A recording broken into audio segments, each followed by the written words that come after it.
Shall we? Yes. I wish everyone a great evening on this flourishing Friday, and I cordially invite each and every respectful blossoms present here to the fortnightly symposium of In Tandem, Research Club of the Department of English College. I am Jayavashni of 2nd BA English Literature and your cheering compare for this fruitful event. Research is to see what everybody else has seen and to think what nobody else has thought. Before starting the session, I deem it an honor to announce that from this academic year, our jury has decided to have a Best Paper Award, which will be announced at the end of the valedictory session of In Tandem. The board members who are present for all the session will decide the awardees. Once again, I welcome you all. Our theme for this academic year 2023 to 24 is Interdisciplinary Literary Studies, with today's symposium topic, Graphic Fiction. Graphic fiction is a comic book narrative that is equivalent in form and dimension to the prose and novel. It is the meaningful infrastructure of word, image panels, and typography. Graphic fiction is a new form of reading that combines visual and verbal rhetoric, says Stephen E. Tabashnik. Now, I welcome our keynote speaker, Dr. Preeti Kumar, Assistant Professor, Department of English, St. Teresa's College, Ernakulam, Kerala. Welcome, ma'am. I would like to introduce our honorable keynote speaker, Dr. Preeti Kumar, Assistant Professor and Head of the Department at St. Teresa's College, where she has been working since 2004. She specializes in the area of biography, gender studies, graphic narratives, cinema, and Shakespearean drama. She is currently working on how gender is constructed and how it intersects with nation in the biographies of legendary figures. As a head of the department, Dr. Preeti Kumar helps rich experience and immense opportunity designed to inspire the students to explore their interests and accomplish their goals. Dr. Preeti was also awarded the St. Mary Cecile Award from St. Teresa's College for Best Research Publication 2014 to 15. She is also a member of English Language Teachers Association of India. Dr. Preeti Kumar will be presenting on the title Introduction to Graphic Narrative. I welcome Dr. Preeti Kumar to present her paper. Over to you, ma'am. Thank you. I trust I'm reasonably audible.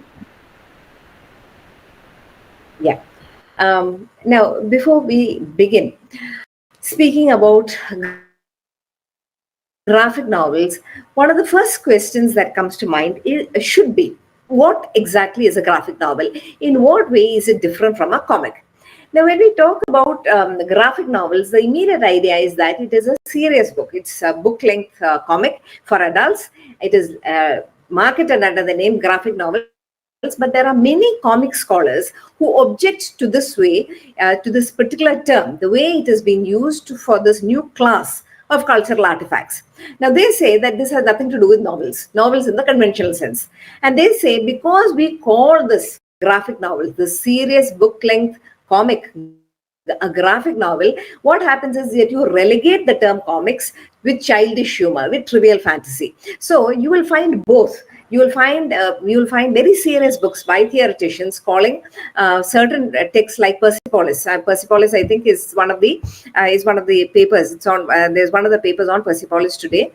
There will be many theoreticians who say that books like Persepolis should be marketed under the term autobiographical comics, not graphic narrative. Now, how is it that we distinguish between what a comic is and what a graphic novel is or a graphic narrative is, in spite of the fact that these two terms are used interchangeably? Now, a graphic, what I'm introducing as a graphic novel, that is a medium that is a part of a more vast, encompassing cultural field. There is graphic literature, visual storytelling. There are many things that come under graphic narrative. Now, within these fields, there are very rarely, clear-cut distinctions, types or categories. What you have is usually scales of difference. So when we talk about comics and then when we talk about graphic novels, what we have is only a scale of difference between the two. So the basic differences between comics and graphic novels is in the point of scale of difference.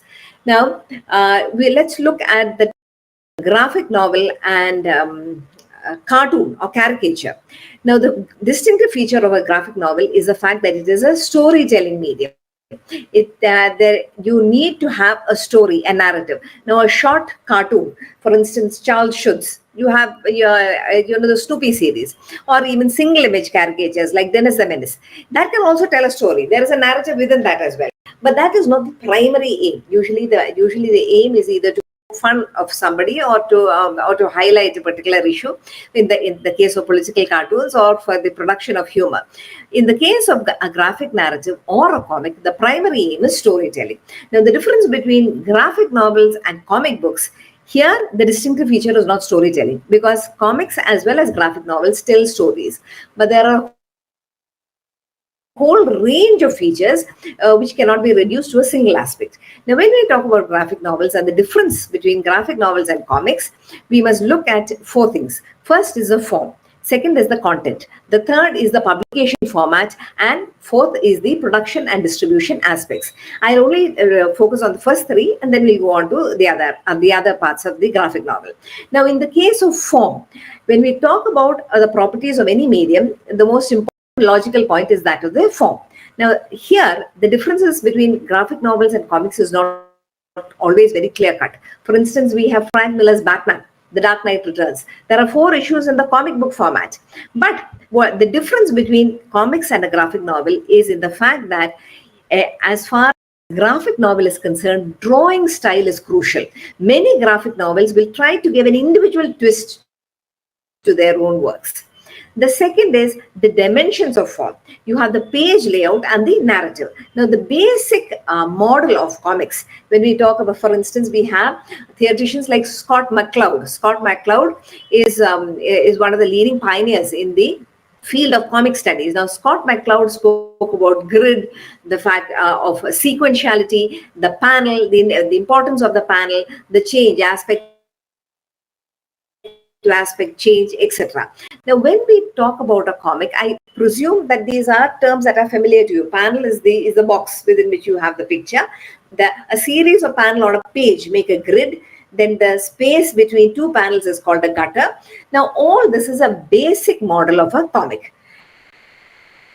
You have the grid and you have sequentiality. Comics are called sequential arts. That is, you have to read it in a sequence. From one panel to the next, it can move from either left to right or right to left. It can go up and down, but it is sequential.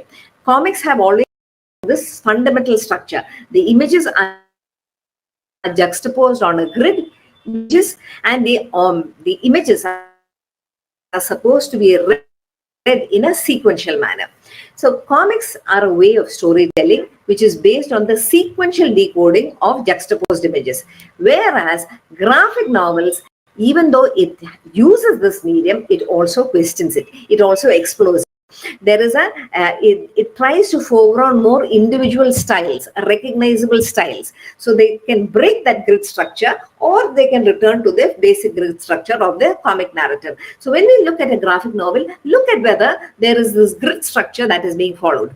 The comics which break that grid structure tend to be graphic novels. Also, graphic novels can innovate at the level of narrative. The abstract comics, that used to be unthinkable until very recently. So they emphasized a dimension of storytelling that was not prominent in a comic. What is that? That is the role of the narrator.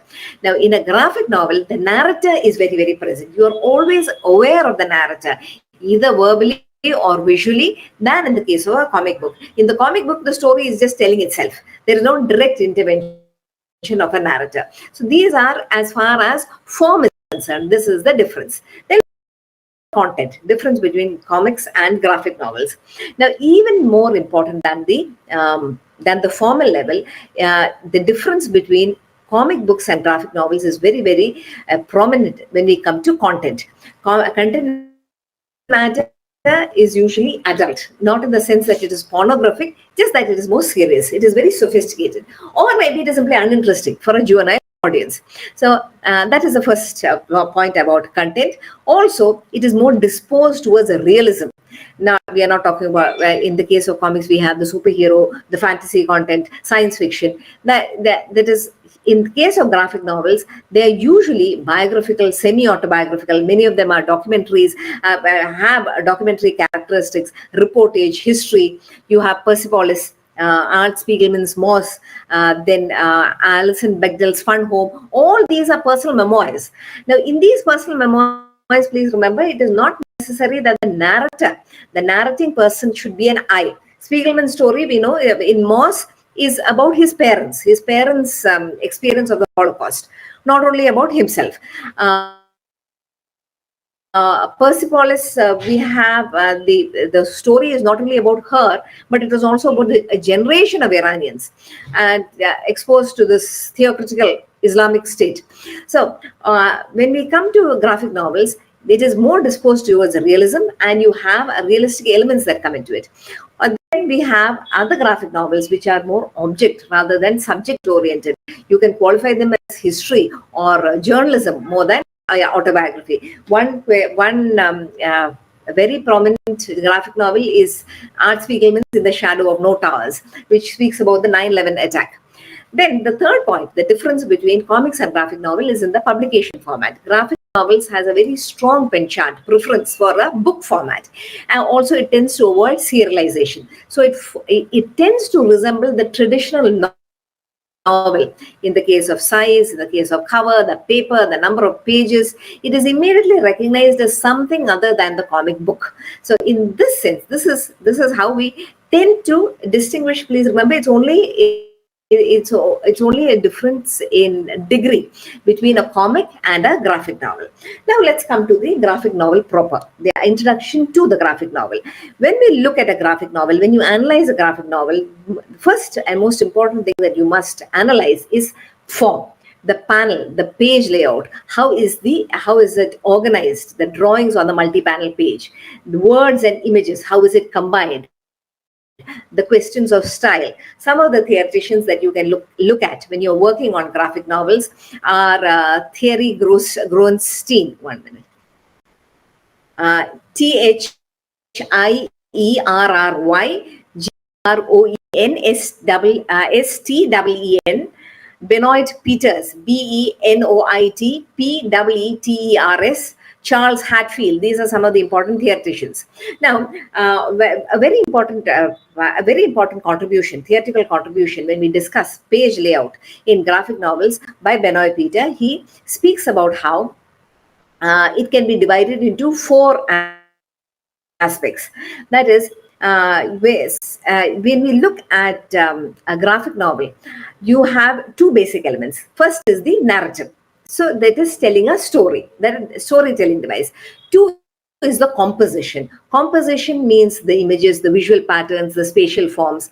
Now in this, you have 4 where you have the same systematic repetition, tiers, panels, where you're not thinking about content. You can have any kind of content, but you have the basic, comic structure like grid. So here, we are not looking at the visuals. We are not, in the sense that you're not looking at whether the traditional grid has been broken. Storytelling is the dominant mode. There is a grid that is already there, into which we are also putting in a story. Now, this is the case in Sunday strip magazines, albums, where the basic unit is the page. All the panels remain the same. That is the conventional mode. Then we have the decorative mode. The decorative mode is when you're looking at the visual properties of the layout. You're not thinking about the content. That becomes very, very prominent. Independent of its content, the artist creates a very new kind of page organization that is then filled with content. So it's as if the art, he's treating it as a canvas, and you have this visual composition, new kind of visual composition on the page. Now, this is not very frequently used. Then the third mode is a rhetorical use of the panel or page structure. That is what is most widespread in the case of in the case of graphic novels. Here, the panel and the page, that is the narrative and the form, they are not autonomous, they are interdependent, they are subordinated, but they are interdependent on each other.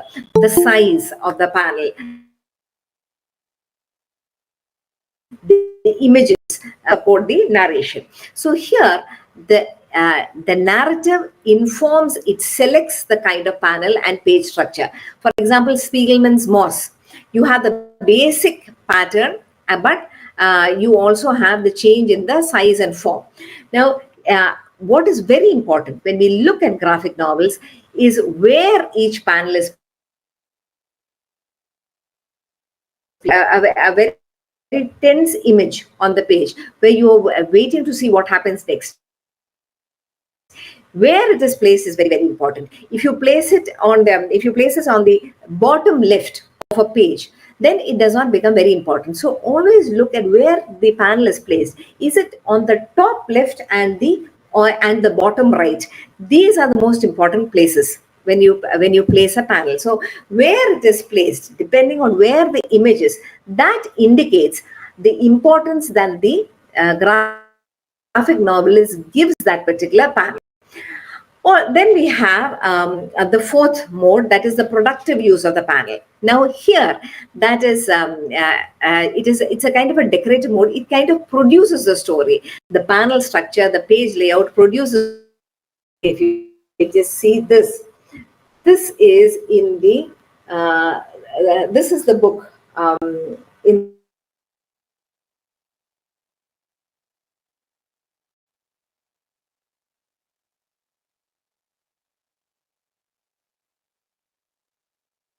in this kind of format. What you have is that the organization of the page dictates the narrative. There is a particular arrangement that seems to generate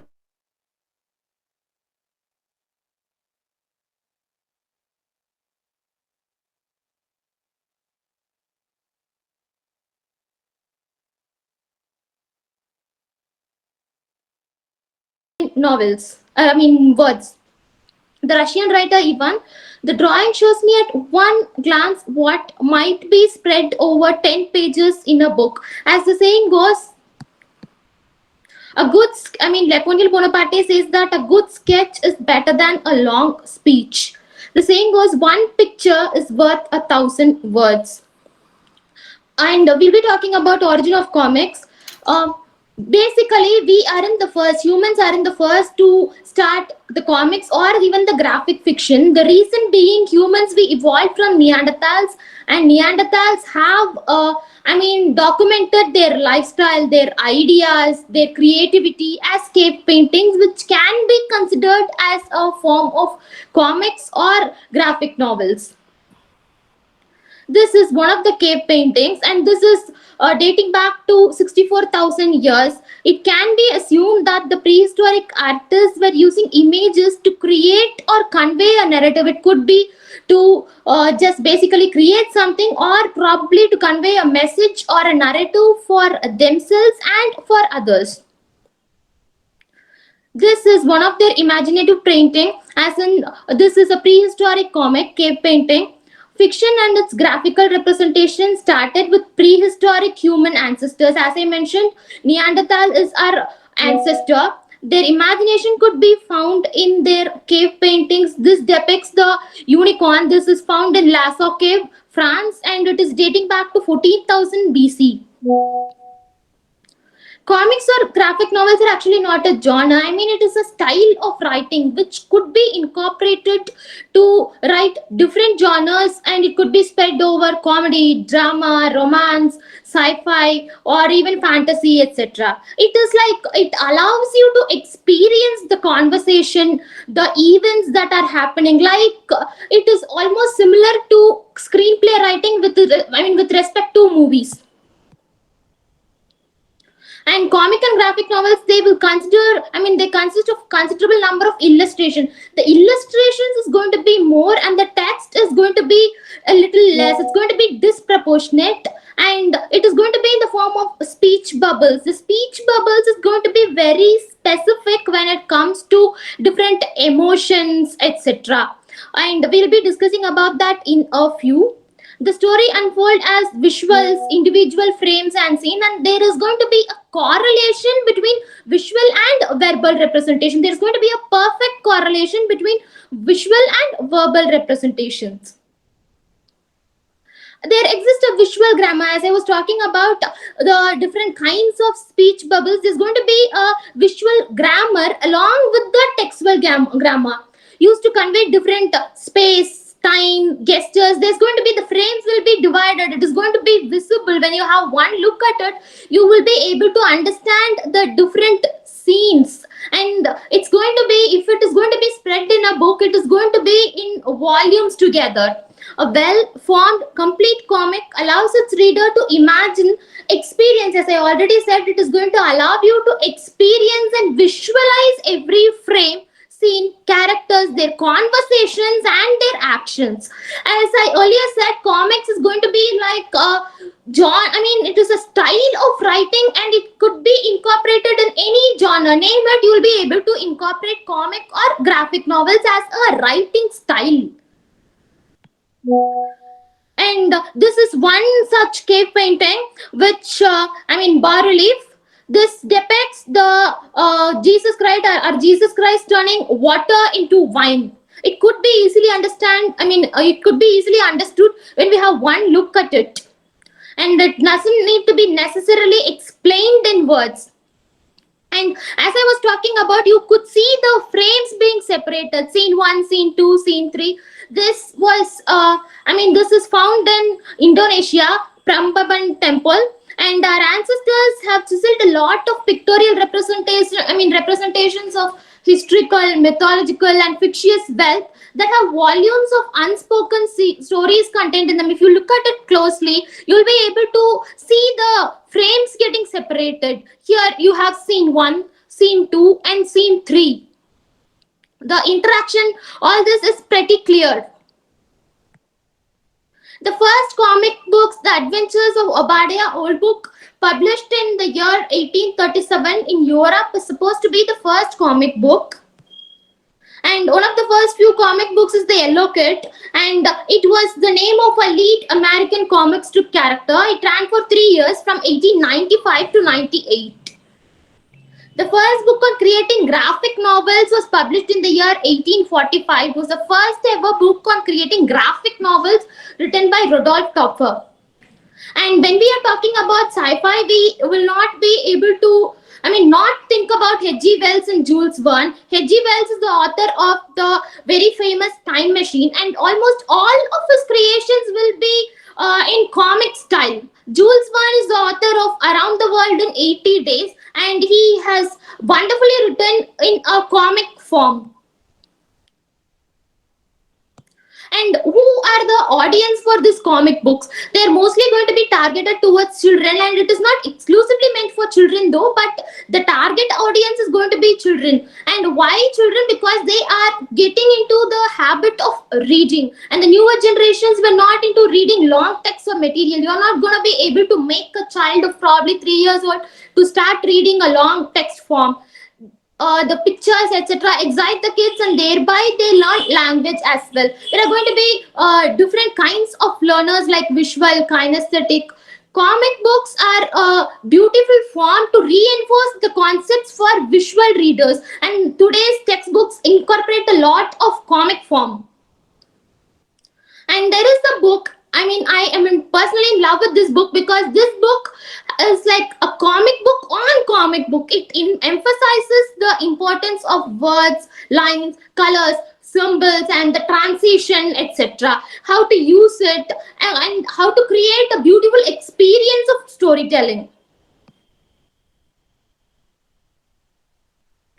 Narrative bubbles, as I was already telling you, I mean, there are going to be different form of speech bubbles going to be used for different emotions and different narratives. The storyline narratives, verbal text, and conversations between characters are depicted by bubbles of different styles. You're going to have a unique bubble style, I mean, speech bubble for each emotion. Say, for example, whispering, there's going to be dotted lines, and for happy thoughts, you're going to have three smaller bubbles, etc.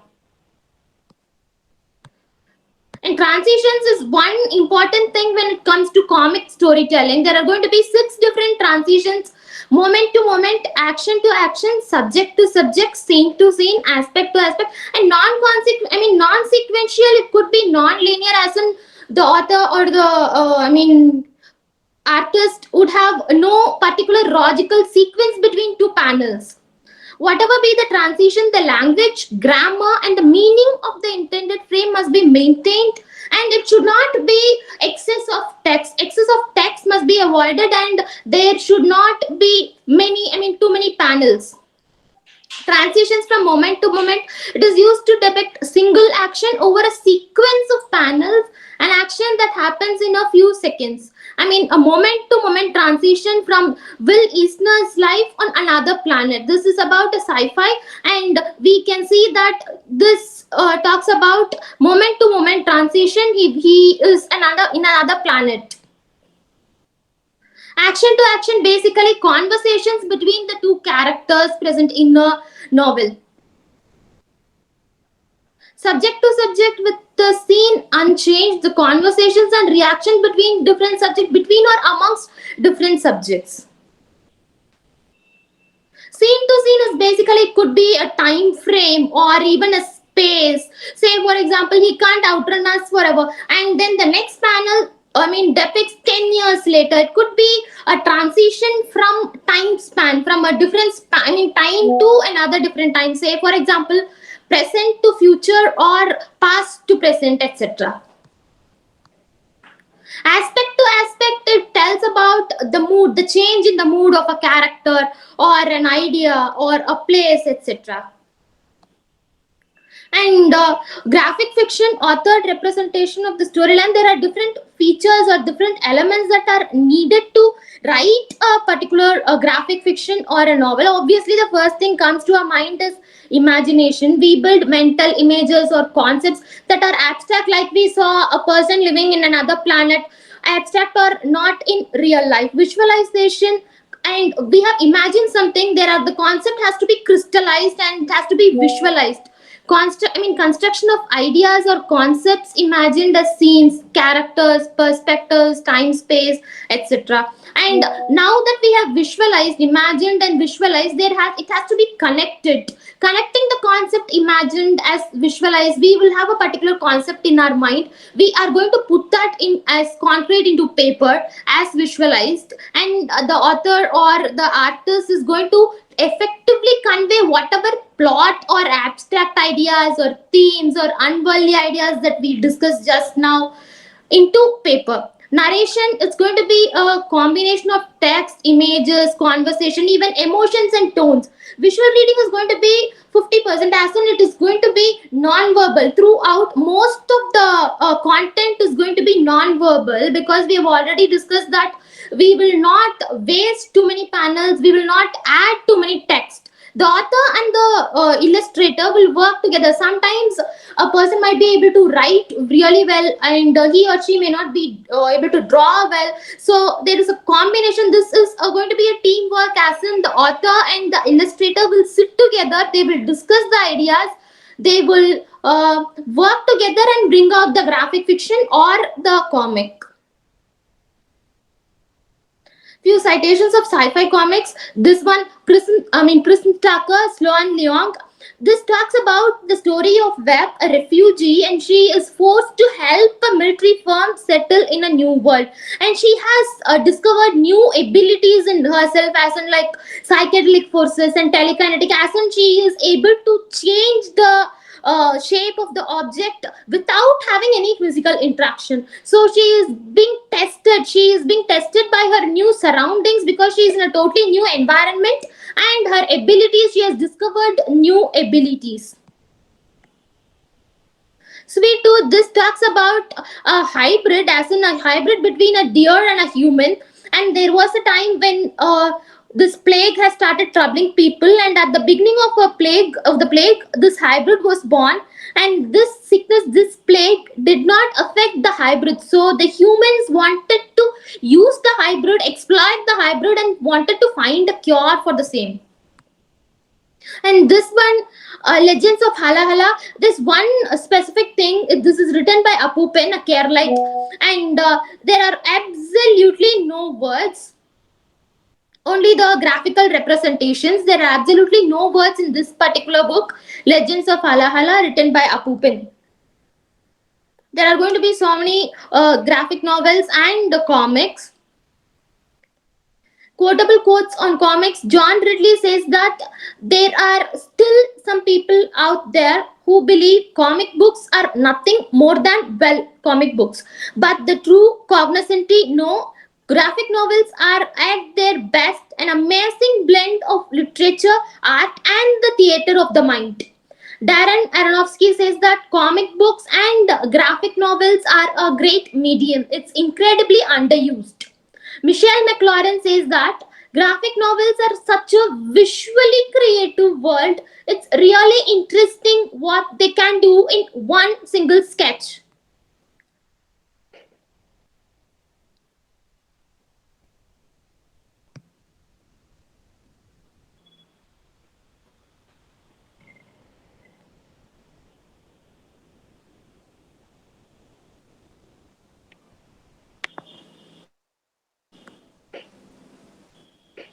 Ma'am?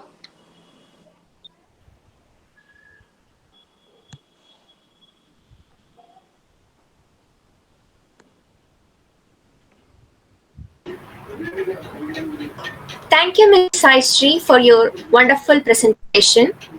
Let's know, 1 second. Has Sai Shri finished? Sai Shri, you're done? Yes, ma'am. Yes, ma'am. Oh. And apologize for any mistakes. No, it was great. Thank you. Learned a lot. Thank you, ma'am. Shall we proceed, ma'am? Yes, Javarshini. I request our second paper presenter, Ms. Snowlin of 2nd MA English Literature, Queen Mary's College, to present her paper on the title Persepolis, a graphic novel by Marjane Satrapi. Can I, since you asked me to comment, is it okay if I comment now? Because otherwise I may just... Yes, you're free to, because it'll be, fresh in your mind now. Yes. Just 2 points. That was a good summary of the idea of comics in itself. She spoke a good deal about the different kinds of transitions and all that. Just 2 points that I would like to make, particularly about the idea of comics. Just a reminder that when we talk about graphic novels and comics, they are 2 different things. When we come to the idea of drawing in a graphic novel is not the same as drawing for comics. In fact, a graphic novel is a kind of an anti-model, because a graphic novelist is a kind of self-construction. He's a series author, and that opposes the kind of industrial principles which underlie the production of comics. The graphic novel, especially, it rejects this whole idea that there has to be a different kind of storyline. There are different kinds of drawings. The artist in a graphic novel is a complete author. That is, the author combines both the functions of script writing, storytelling, and drawing. So here in a graphic novel, both the personal and the individual expression becomes the main goal. So that is the difference. In the case of a comic, you will have a different illustrator, you can have a script writer, but this is not the case in the graphic novels, which is why I spoke about the idea of graphiation. That is a very important concept, because you are looking at the visual enunciation, the graphic expression of the whole personality of the artist. So when we speak about graphic novels, we must always remember that the author is usually the person who draws it. That is the first point that I would like to make. The second thing is about the amount of words, the amount of text. Now, as you said, that in the case of comics and in the case of graphic novels, they're not very wordy. So there is the presence of words in text balloons or captions. They are, usually very steadily. They are very regular. But when we come to the earliest kinds of comics, which were known as the underground comics, COMIX. Now, those comics, you contained a lot of text. The underground comics contained a lot of text, and this text was more complex than the text in comics, which was produced by text in comics.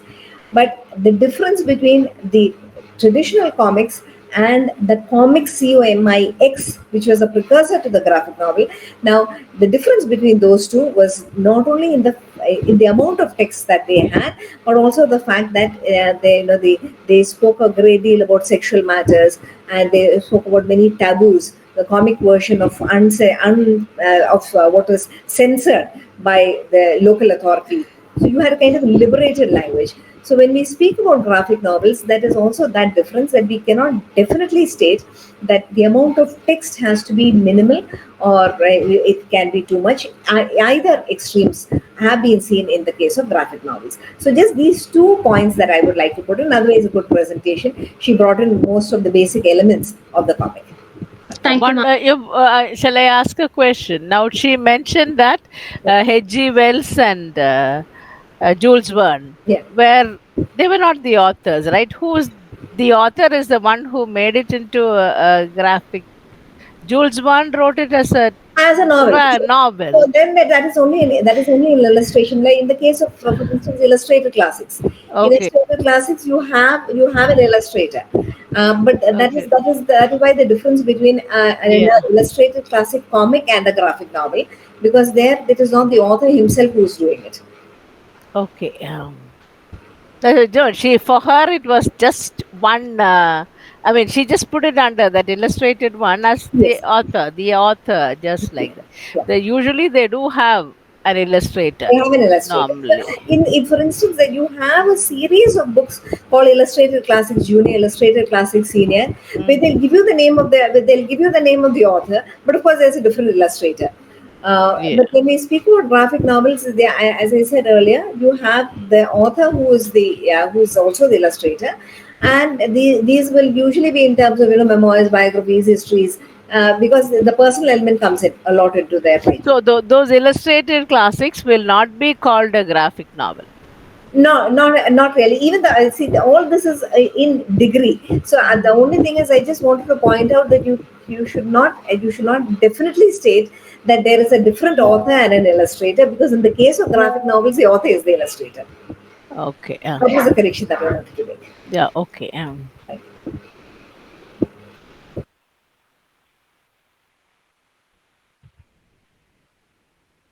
Can I begin, ma'am? Yes, I finished. Thank you. Okay.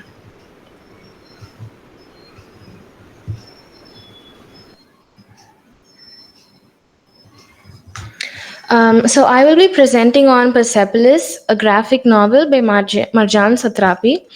Satrapi was born in Iran in 1969 and is a French-Iranian graphic novelist, cartoonist, and film director. The first volume of Persepolis was published in 2000 in French, and it was translated into English in 2003. It documents her early childhood years till the age of 14. The second volume was published in 2004 and tells of her experience as an adolescent immigrant in Austria, after which she returns to Iran. The complete Persepolis contains the first 2 volumes. It is an autobiographical graphic novel or memoir set in Iran and Austria during and after the Islamic Revolution of 1978 to 9, which resulted in the overthrow of the Pahlavi dynasty. Persepolis was also made into a movie in 2007. So why did Marjane Satrapi employ the graphic form to do this work? So a graphic novel combines visual elements with the written word. Will Eisner, who's known as the father of the graphic novel, tells that the images as a communicant was propelled by the growth of a technology that required less in-text reading skills. From road signs to mechanical use instructions, imagery aided words and at times even supplanted them. Indeed, visual literacy has entered the panoply of skills required for communication in this century. Comics are at the center of this phenomenon. Susanna Egan also explains that Art Spiegelman's Moss produced an autobiography so powerful that the role of comics in autobiography must now be assured.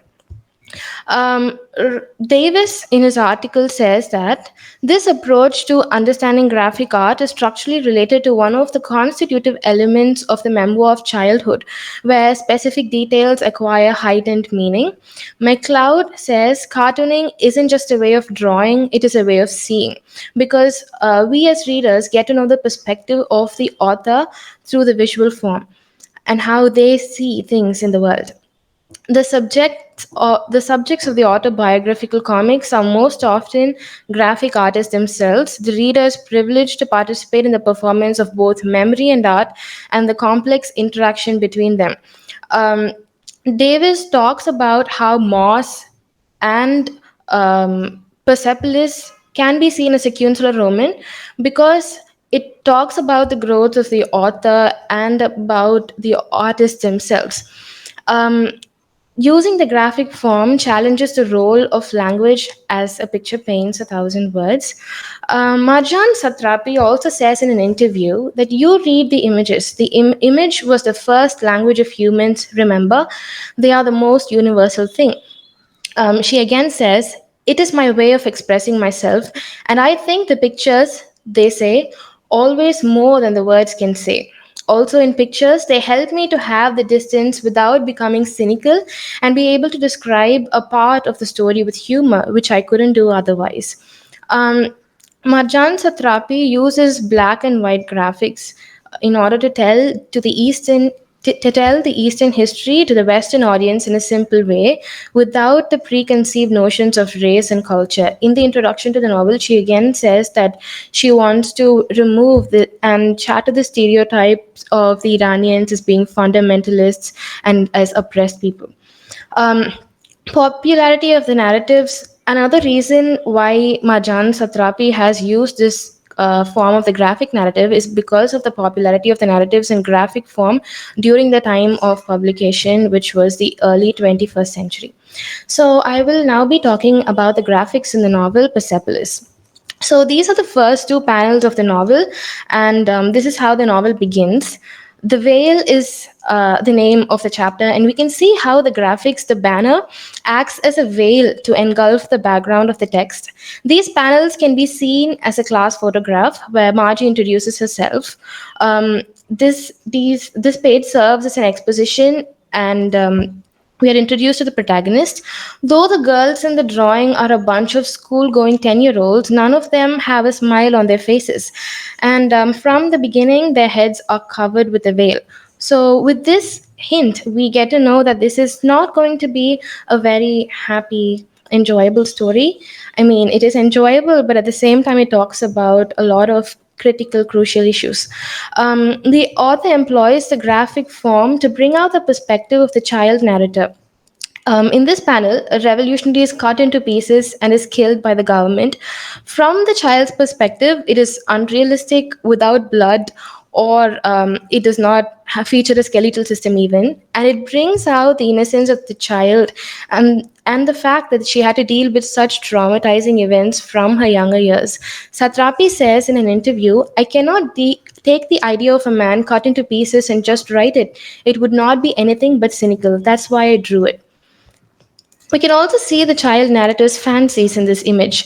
When Margie learns that her grandfather had been a prince, she only had the fairy tale, childish version of the prince in her mind. And even the font that says, my grandpa was a prince, is very childish, like a child's handwriting. Here, one of her friends tells her that her father is a hero who was killed in the war in order to make Margie seem small. Margie says, my father was not a hero. My mother wanted to kill people, so I went out to play in the street.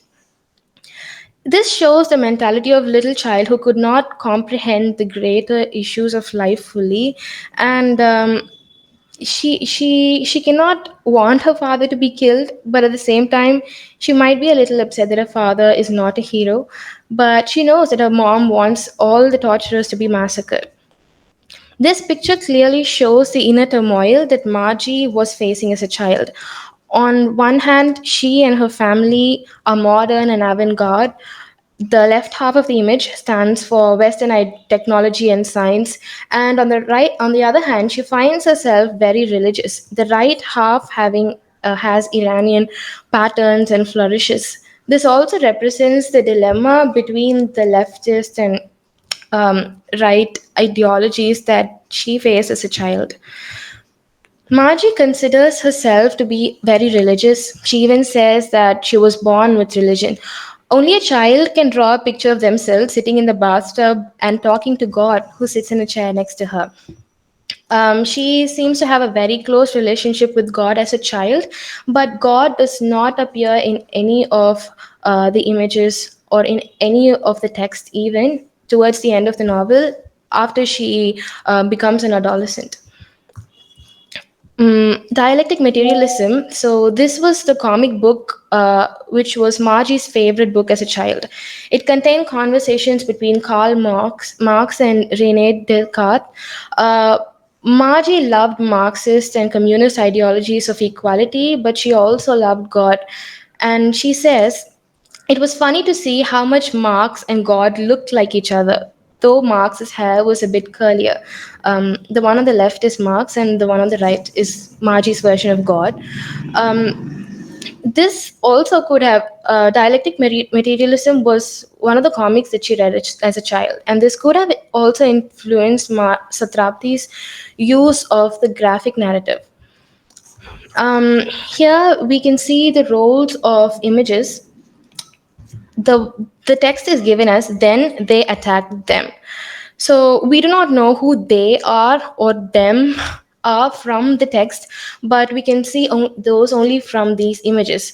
So in the image we see that they refers to the police and them refers to the civilians who are protesting, and the choice of weapon of the police are also clearly shown that they are using clubs to attack the civilians and the protesters.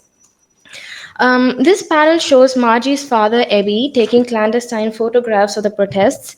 The images of the protests are drawn in the form of photographs, but we can also see that more than the protests, the pictures show the violence of the police and the guardians of the revolution who perpetrate against the protesters.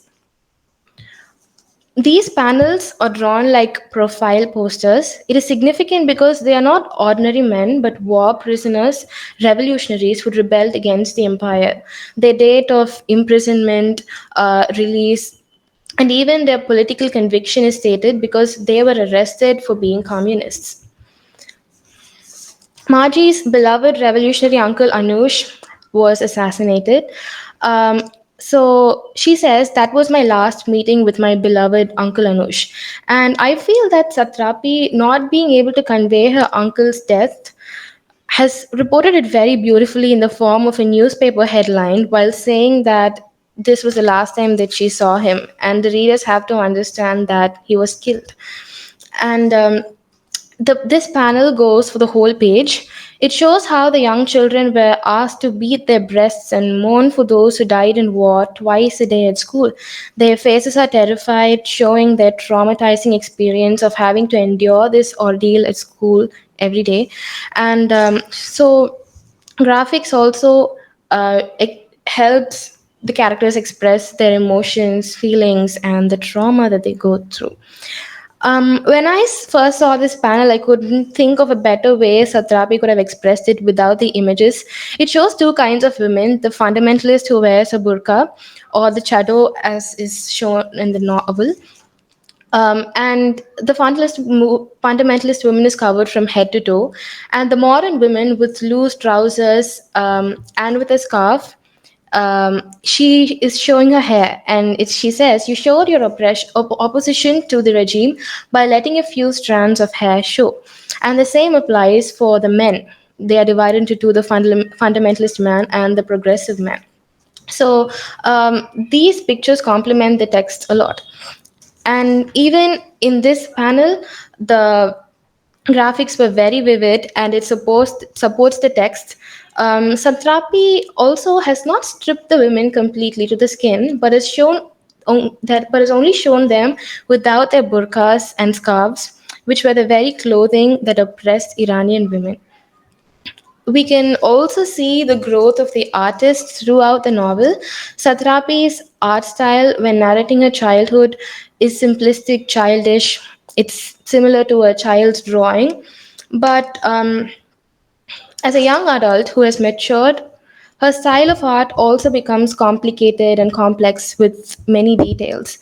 This makes this novel a consular Roman, as it also documents her growth as an artist. This panel shows her struggle with the coherence of their private and public lives. In public, they are traditional Muslim women with markers of religion and modesty, but in private, they seem to be completely different, being free to be who they want to be. So, these two pages show Fazad's death. After 300 pages of text and images, the author has taken away the aid of text and has let the readers follow the pictures alone.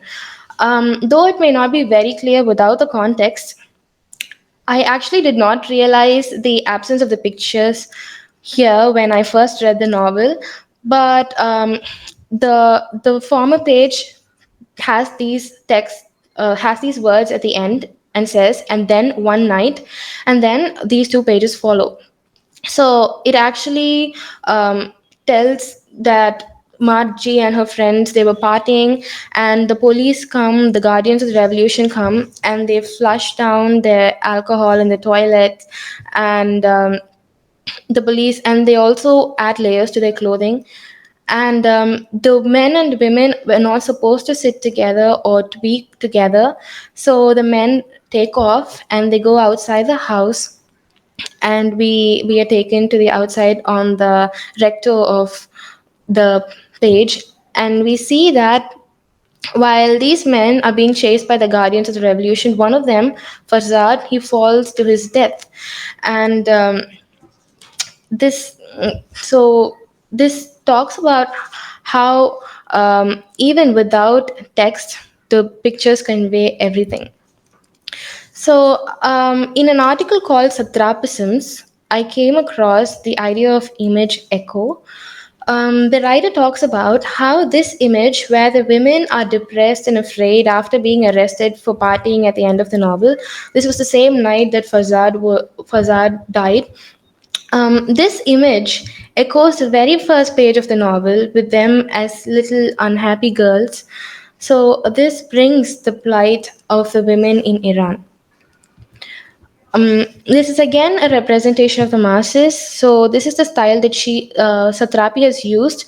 So, the top represents people who were killed, and so there's a lot. Satrapi herself has accepted that she was influenced by Art Spiegelman's Moss before writing the novel. At first, she always used to think of graphic narratives as childish and targeted for the young adults. But then, after reading Moss, her perspective of graphic narratives changed, and Moss was published in 1986. It is biographic and autobiographic to an extent, and Moss was published in two volumes. A Survivor's Tale, My Father Bleeds History, and A Survivor's Tale, and Here My Troubles Began. Similarly, Persepolis was also published in two volumes. The Story of a Return was the second one, and The Story of a Childhood was the first volume. And both, similar to Moss, both were also published together as the complete Moss and as the complete Persepolis. So, Moss is a Holocaust novel, and it features anthropomorphic characters. And Moss is the first graphic novel to win the Pulitzer Prize in 1992. So here are some differences and similarities in the art style of art spiegelmans and satrapis. So the left one features spiegelmans moss, a panel from it, and the right has a panel from satrapi's Persepolis. So we can see that Persepolis style is Satrapi style is more simplistic, and Spiegelman's is a little more detailed, but both are black and white. And I found a similar looking panel in both Persepolis and Moss because both talk about war and people are taking up to arms and they are running to fight. So they were all soldiers and revolutionaries. But Moss, it features animal characters. So the silhouettes differ. So, in order to conclude, Satrapi's graphic memoir is a representative example of the lives of a group of Islamic women who were deeply affected by the Islamic Revolution.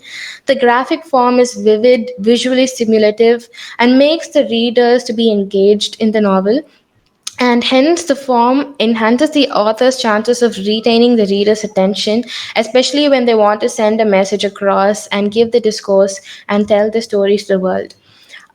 Davis again says, through her successful graphic negotiation of her early life, Satrapi has found a way to tell her stories without letting rage and bitterness take over. Thank you.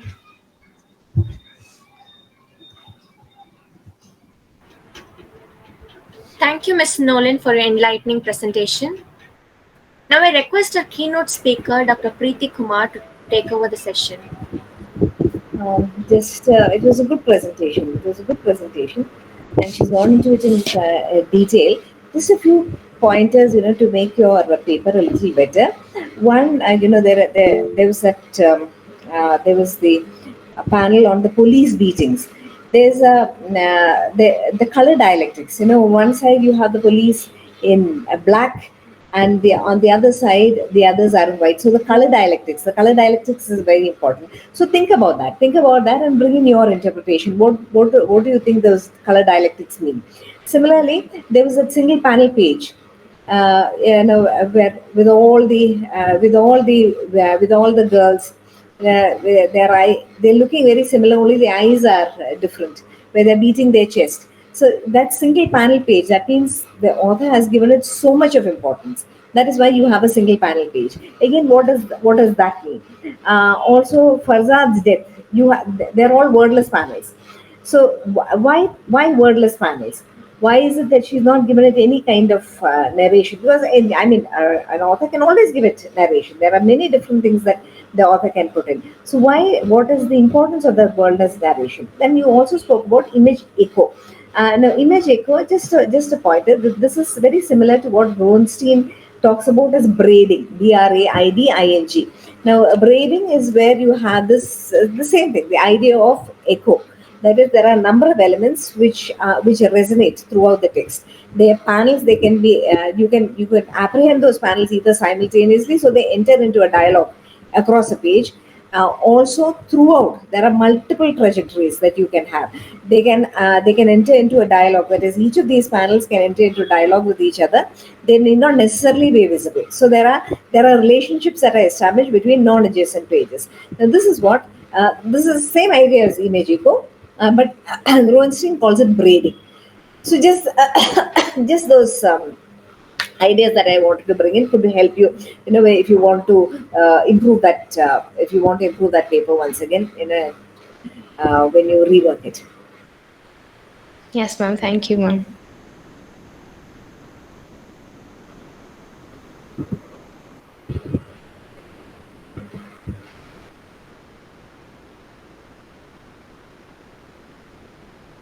Srilata ma'am, you want to share something?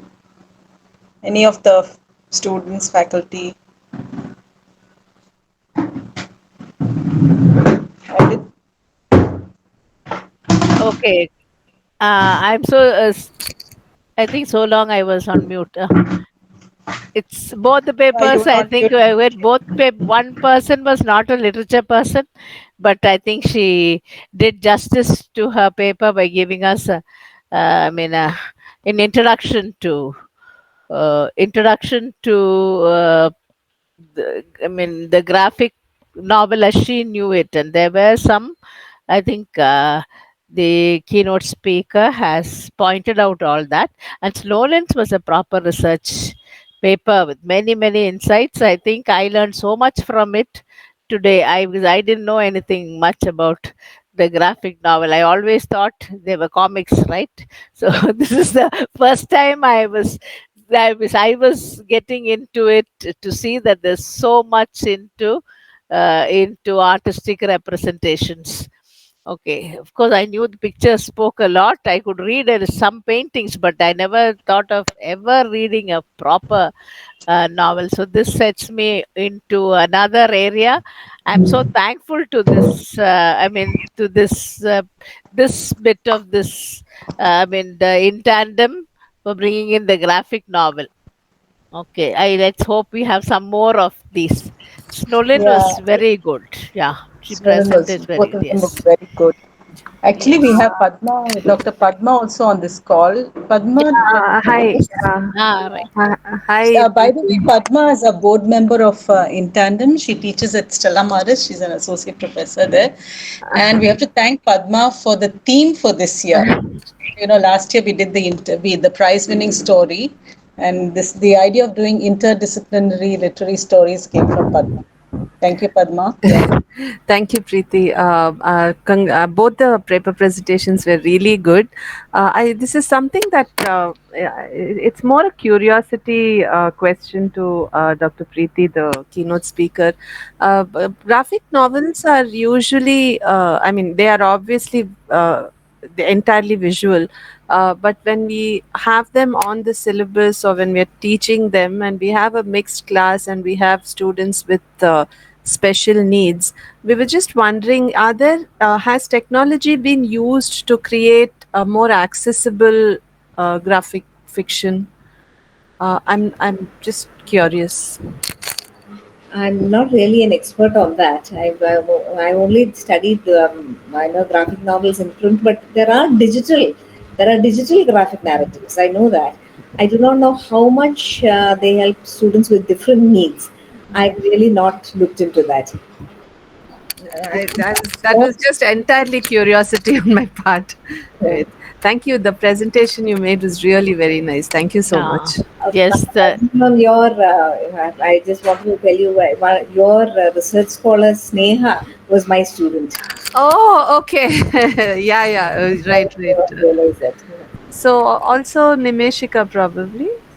And no, Sneha is, and no, Sneha has told me about you. Right. Yes. Padma, I was examiner, no, for Sneha, Yes, you were the, yeah. for, Dr. Maria for the Priti was Viva. the Viva examiner for Oh, us. I was the Viva examiner for That's Sneha. right. That's a small world. Yes. Yes, thank you, Dr. Preeti, for having first given the introduction. Because otherwise, I would have been at a loss. I never knew there was so much into this graphic fiction, right? Now I'm able to read. I strongly recommend that everybody should read Moss. Yeah. Persepolis. I mean, they're fascinating works, particularly when like you can't get to the end of it because you have to keep going back and looking at every time you look at an image, there's something else that comes in, and then as she said, she spoke about image echo. Snowlin spoke about image echo, or what Bronstein spoke about braiding. You go back to an image and then you look at a previous image and then you realize the differences between the two. So Yeah. it's a very fascinating. The only thing I read when I was a child was the Asterix Yes, comics. They were, I think, quite good. And then afterwards, it is the Marvel series, thanks to the children. Okay, yes. we just went through them. Yes. As So, Srilata ma'am was mentioning, it also struck me when we do Neil Gaiman's the Sandman series, and it was also interesting to see how the transition from the graphic fiction form to the television series form happened. Because I think the casting in the series, the television series, was, I thought, pretty good, because they kind of kept in terms of makeup and in terms of the visual presence of the character so closely to the images that Gaiman had used. But of course, Gaiman's images were very disturbing also.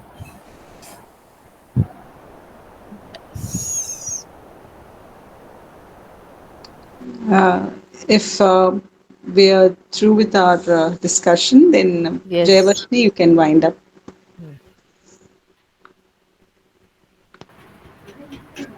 Yes, ma'am. I'm very honored to propose the vote of thanks today.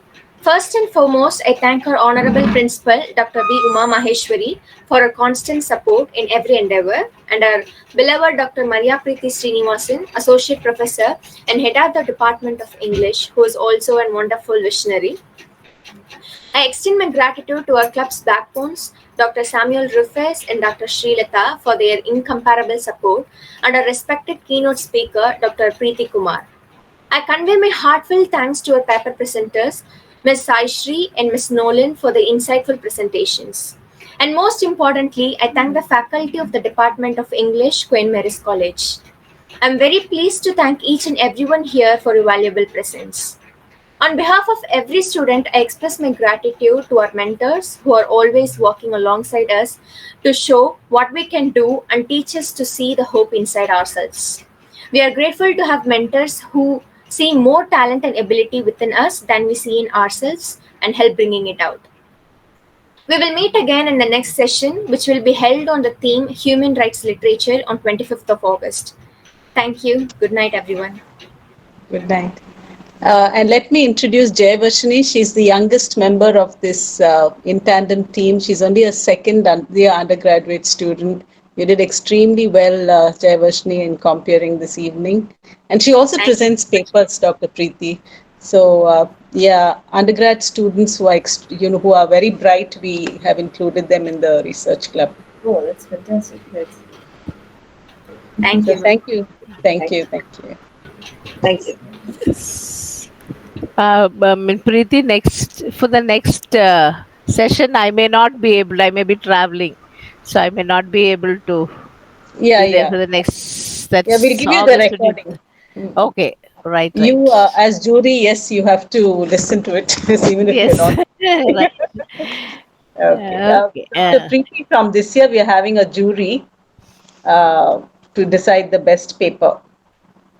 So, Sulata, Rufus, Joshua. Joshua's on Joshua this was call. here, no? He was here. Joshua, he was here till now. Was. He just left. He said he has a headache. So, Joshua has been working in Christ University. So Joshua and Urmila is here on the call, then Vidita. So they are the jury. So when they're not able to attend, they listen to the recordings, and we have a rubric. Right. So we So that's a wonderful initiative. Dr. Preeti, what was your area of research? Pardon were you speaking to me? Yeah, I'm just curious. What was your area of research? Mine was on biographies of Gandhi. Okay. Most of the biographies of Gandhi. I had the initial written text. Then there was a graphic novel and the movie Gandhi, and also a semi-fictionalized biography of Gandhi. Okay. wow, So very all the interesting. genres, all the. So you have to be an artist also, huh? To do the I reading. don't think I can claim that, but it was a very interesting study. For us making small, what do you call that kind of drawings? No, that teachers generally are taught to make Uh, to teach children. That itself is something very difficult. No, this was a manga biography. So I was just comparing how the Japanese would look at Gandhi and based on their ideology. Mostly content based. The dissertation, the analysis was content based, but of course, then you will have to bring in a few elements of Mm. form. Okay, Very interesting very interesting. across genres or Mm. intergenre rather. Yeah. Wonderful. Okay, see you. Okay, Thank the you so earlier much. researcher has gone away. The first person, name Who Sai Shri? is just Sai Shri, has gone. Is still here. Sai Shri is gone. I know it's good. I mean, she comes from a different Yes, yes. area altogether, Yeah, and her very insightful thing into this is good. She's able to do research into this area. yeah. Yeah, She's it's just Rufus's protege. So okay. yeah. from there. From MCC. I don't know how she knows Rufus, but Rufus has been grooming her in her literary Right. interest. All right, ma'am. Good. Well, thank you so much, ma'am, for the Right. opportunity. Vinita Hope to see Anil, you again. she's also on the jury. She's here.